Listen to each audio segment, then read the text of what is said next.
So, babalik na ako sa hotel ko. At ito yung sa likod ng hotel namin. Ganda rito. Tahimik.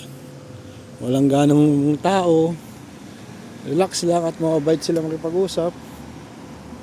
Dito sa Vilnius, Lithuania. Hindi pa ganong malamig. Medyo summer pa. Pero nakakatuwa. Umikot na ako, guys.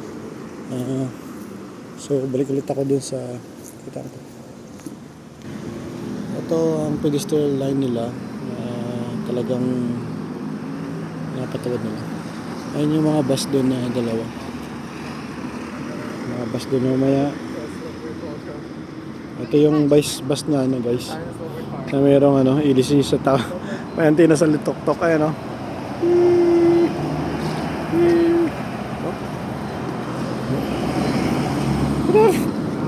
Bukotak.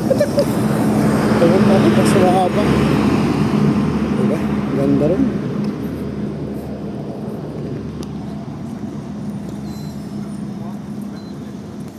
Tingnan mo naman yung mga tao rito. Ako lang ang pango dito.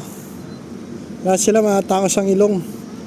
Nakatawa yung bus nila guys. So, meron yung antenna sa tok-tok. Kahit mag-overtake sila, walang problema. Ang haba nung yung antenna sa likod, parang train. Diba? Ito mga building na rito. Okay. Ayan naman. Nakakatawa. Ayan naman. Ignorante na. Paano? Sama sa hotel. Yung klima pa rito medyo hindi pa malamig, medyo mainit-init pa. Pero ang mga bahay dito, ito yung bike nila rito. Astig! Ang cute.